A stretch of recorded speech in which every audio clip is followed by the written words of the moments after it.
Sir, ಇವತ್ತಿನ ಕೇಂದ್ರ ಸರ್ಕಾರದ ಬಗ್ಗೆ ಸಹಕಾರಿ ಸಚಿವರ ಫಸ್ಟ್ ರಿಯಾಕ್ಷನ್ ಏನು ಸರ್? ನಾನು ಕೇಂದ್ರ ಸರ್ಕಾರದ ಬಜೆಟ್ ಅನ್ನೋ ವಿಚಾರದಲ್ಲಿ ಪೂರ್ಣವಾಗಿ ಅಧ್ಯಯನ ಮಾಡಿಲ್ಲ. ಅಲ್ಲಿ ಇಲ್ಲಿ ಸ್ವಲ್ಪ ಮಾಹಿತಿಯನ್ನ ಆಧಾರದ ಮೇಲೆ ಹೇಳೋದೇ ಆದ್ರೆ, ಈಗ ರೈತರಿಗಾಗಿ ಕಿಸಾನ್ ಕಾರ್ಡ್ ಸಾಲದ ಮಿತಿ 5 ಲಕ್ಷಕ್ಕೆ ಏರಿಸಿದ್ದೇವೆ ಅಂತ ಹೇಳ್ತಿದ್ದಾರೆ. ನಮ್ಮ ರಾಜ್ಯದಲ್ಲಿ ಇದನ್ನು ನಾವು ಈಗಾಗಲೇ 2 ವರ್ಷದ ಮುಂಚೆನೆ ನಾವು ಏರಿಸಿದ್ದೇವೆ. ಇದು ಅವರು ಏರಿಕೆ ಮಾಡಿದ್ದೇವೆ ಅಂತಕ್ಕಂಥದ್ದನ್ನ ಹೇಳ್ಕೊಳ್ತಕ್ಕಂಥದ್ರಲ್ಲಿ ವಿಪರ್ಯಾಸ ಏನಿದೆ, 5,400 ಕೋಟಿ ರೂಪಾಯಿಯನ್ನ ಈ ಒಂದು ಬಾಬ್ಗೆ ಹಣ ರಿಲೀಸ್ ಮಾಡ್ತಾ ಇದ್ರು ಹಿಂದೆ. ಈ ಸರಿ 2,340 ಕೋಟಿ ಕೊಟ್ಟಿದ್ದಾರೆ. ಮತ್ತಿದು ಏರ್ಸಿದೀವಿ ಅಂತ ಹೇಳಿದ್ರೆ, ದುಡ್ಡು ಕೊಡದೆ ಏರ್ಸಿದೀವಿ ಅಂತ ಪೇಪರ್ ಅಲ್ಲಿ ಕೊಟ್ರೆ ಬರೀ ಸರಸ್ವತಿ ಪ್ರಸನ್ನ ಆದ್ರೆ, ಲಕ್ಷ್ಮೀ ಪ್ರಸನ್ನ ಆಗದೆ ಇದ್ರೆ ರೈತರಿಗೆ ಏನ್ ಅನುಕೂಲ ಆಗುತ್ತೆ? ಅದರಿಂದ ಇದು ಸುಮ್ಮನೆ ಈ ರೈತರಿಗೆ ಮೋಸ ಮಾಡತಕ್ಕಂಥದ್ದು, ರೈತರನ್ನ ತಪ್ಪುದಾರಿಗೆ ಅವರಲ್ಲಿ ತಪ್ಪು ಅಭಿಪ್ರಾಯ ಮೂಡಿಸುವಂತ ಕೊಡುಗೆ ಇದು ಅಂತಕ್ಕಂಥದ್ದು. ಇದನ್ನ ನಿಜಕ್ಕೂ ಕೂಡ ಖಂಡಿಸ್ತೇನೆ ನಾನು. ಇವರು ದುಡ್ಡು ಕೊಡದೇನೆ ಇಲ್ಲಿ ಮಿತಿ ಹೆಚ್ಚಿಸ್ಕೊಂಡು ಹೋಗ್ತೀವಿ ಅಂದ್ರೆ ಏನ್ ಬರ್ತದೆ ದುಡ್ಡು? ಏನ್ ಕೋಆಪರೇಟಿವ್ ಇನ್ಸ್ಟಿಟ್ಯೂಷನ್ಸ್ ಏನ್ ಪ್ರಿಂಟಿಂಗ್ ಮಿಷನ್ ಇಟ್ಟಿದಾವ ಇವು?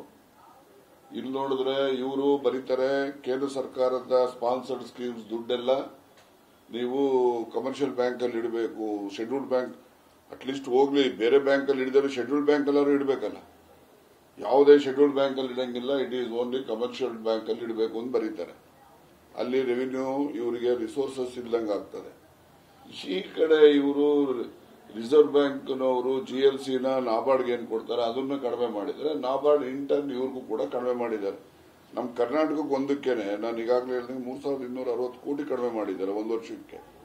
ಮತ್ತೆ ಇವ್ರು ಜಾಸ್ತಿ ಮಾಡಿದೀವಿ ಅಂತ ಅನೌನ್ಸ್ಮೆಂಟ್ ಮಾಡಿದ್ರೆ ರೈತರಿಗೆ ಏನಾದ್ರಿಂದ ಅನುಕೂಲ ಆಗ್ತದೆ? ಅನುಕೂಲ ಆಗದೆ ಇರೋನ ಇವರು ಅನೌನ್ಸ್ಮೆಂಟ್ ಮಾಡಿ ರೈತರನ್ನ ತಪ್ಪುದಾರಿಗೆ ಹೇಳ್ತಕ್ಕಂಥದ್ದನ್ನು ನಾನು ನಿಜಕ್ಕೂ ಕೂಡ ಖಂಡನೆ ಮಾಡ್ತೇನೆ ಅಂತಕ್ಕಂಥದ್ದು. ಮತ್ತು ರೈತರಿಗೆ ಇವರು ಈ MSP ಬಗ್ಗೆನೂ ಕೂಡ ಯಾವುದು ಸರಿಯಾಗಿ ನಿರ್ದಿಷ್ಟವಾದಂತಹ, ರೈತರು ಇವತ್ತು ಹೋರಾಟ ಮಾಡ್ತಿದ್ದಾರೆ. ಅವರು ದಿಲ್ಲಿ ಬಾರ್ಡರ್ ಅಲ್ಲಿ ಕೂತಿದ್ದಾರೆ, ತಿಂಗಳಗಟ್ಟಲೆಯಿಂದ ಅವರಲ್ಲಿ ಧರಣಿ ಮಾಡ್ತಾ ಇದ್ದಾರೆ. ಅವರ ಗ್ರೀವಿಯನ್ಸಸ್ ಕೂಡ ಇವರು ರಿಡ್ರೆಸ್ ಮಾಡದೇ ಇರತಕ್ಕಂಥದ್ದು ಇದು ರೈತ ವಿರೋಧಿ ಬಜೆಟ್ ಅಂತ ಹೇಳ್ಬೋದು. ಮಧ್ಯಮ ವರ್ಗ ಸಾಕಷ್ಟು ನಿರೀಕ್ಷೆ ಇಟ್ಟಿತ್ತು, ಅದು ಫುಲ್ಫಿಲ್ ಆದಂಗೆ ಇದೆ. ನೋಡಿ, ಈಗ ಇವರು ಮನೆಗಳಿಗೆ ನಾವು ಪ್ರಧಾನಮಂತ್ರಿ ಆವಾಸ್ ಯೋಜನೆಯಲ್ಲಿ 2 ಲಕ್ಷ ರೂಪಾಯಿ ಕೊಡ್ತೀವಿ ಅಂತ ಹೇಳ್ತಾರೆ. ಇದಕ್ಕೆ GST 27% ತಗೊಳ್ತಾರೆ. 2 ಲಕ್ಷ ರೂಪಾಯಿ ಕೊಡೋದೇನು, ಇಲ್ಲಿ 27% GST ತಗೋತಾರೆ. ಎಷ್ಟು ಕೊಟ್ಟಂಗೆ ಆಗ್ತದೆ ಅಲ್ಲಿಗೆ? 1.25 ಲಕ್ಷ ಅಲ್ಲ, 1.5 ಲಕ್ಷ ಅಷ್ಟು ಕೊಟ್ಟಂಗೆ ಆಗ್ತದೆ. Less than 1.5 lakhs. ಇವರು ಈ ರೀತಿಯಲ್ಲಿ ಬರೀ GSTನ ಯಾವ್ಯಾವ್ದಕ್ಕೆ ಹಾಕ್ಬೇಕು, ಯಾವ್ದಕ್ಕೆ ಹಾಕಬಾರ್ದು, ಈ ಬಡವರು ಕೊಡೋದು ಮನೆ, ನಿರ್ಗತಿಕರು ಕೊಡೋ ಮನೆ ಅದು. ಅದಕ್ಕೂ ಇವರು 27% GST ಮಾಡಿಕೊಂಡು 2 ಲಕ್ಷ ರೂಪಾಯಿ ಕೊಡ್ತಾ ಇದೀವಿ ಅಂತಂದ್ರೆ ಏನಾಗ್ತದೆ? ಅಟ್ಲೀಸ್ಟ್ GST ಅವ್ರಿಗೆ ಎಕ್ಸೆಂಪ್ಟ್ ಮಾಡ್ಬೇಕಲ್ಲ.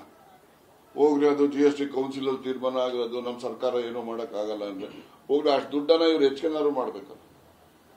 ಇದು ಬಡವರ ವಿರೋಧಿ ಬಜೆಟ್, ರೈತರ ವಿರೋಧಿ ಬಜೆಟ್ ಅಂತಕ್ಕಂಥ ನಿಸ್ಸಂಶಯ ಇದೆ. ಸರ್, ನೀವು ಕೆಲವೊಂದು ವಿಚಾರಗಳಿಗೆ ಸಂಬಂಧಪಟ್ಟಂಗೆ ನೇರವಾಗಿ ದೆಹಲಿಯಲ್ಲಿ ಪ್ರತಿಭಟನೆ ಮಾಡಿದ್ರು. ಕರ್ನಾಟಕಕ್ಕೆ ಅನ್ಯಾಯ ಆಗ್ತಿದೆ, ದಕ್ಷಿಣ ಭಾರತಕ್ಕೆ ಅನ್ಯಾಯ ಆಗ್ತಿದೆ ಅಂತ.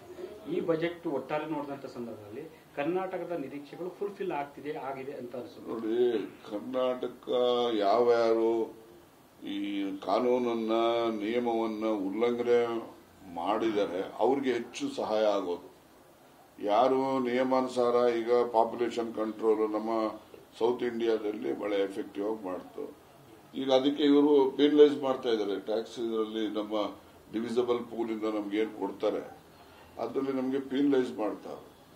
ಈಗ ಬಿಹಾರದಂತ ರಾಜ್ಯ, ಅವರು ಯಾವುದು ಈ ತರ ಫ್ಯಾಮಿಲಿ ಪ್ಲಾನಿಂಗು ಅದು ಇದು ಏನ್ ನಿಯಮಗಳು ಏನ್ ಮಾಡ್ಕೊಂಡಿದ್ದೋ ನಾವೆಲ್ಲ, ಅದಕ್ಕೆ ಯಾರು ಅವರು ಅದಕ್ಕೆ ಭಾಗಿಯಾಗಿ ಆ ನಿಯಮದಂತೆ ನಡೆದಿಲ್ಲ ಅಂತವ್ರಿಗೀಗ ನಾವೀಗ ಬೆನಿಫಿಟ್ ಕೊಡ್ತಾ ಇದ್ದೀವಿ.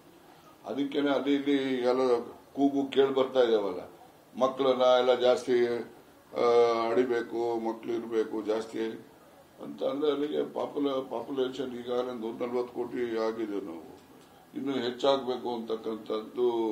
ಈ ತರ ಕ್ರಮಗಳಿದ್ದ ಜನಗಳಿಗೆ ಹೆಚ್ಚು ಮಕ್ಕಳು ಹೆಚ್ಚು ಆಗಬೇಕು ಅಂತಕ್ಕಂಥದ್ದನ್ನ ಜನರಲ್ಲಿ ಭಾವನೆ ಮೂಡಿಸೋ ರೀತಿ ಆಗ್ತದೆ.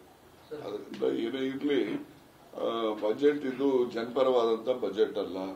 ನಮ್ಮ ದಕ್ಷಿಣ ಭಾರತ ವಿಶೇಷವಾಗಿ ಕರ್ನಾಟಕಕ್ಕೆ ಹೆಚ್ಚು ಅನ್ಯಾಯ ಆಗಿರ್ತಕ್ಕಂಥ ಬಜೆಟ್ ಅಂತಕ್ಕಂಥ ನಿಸ್ಸಂಶಯ.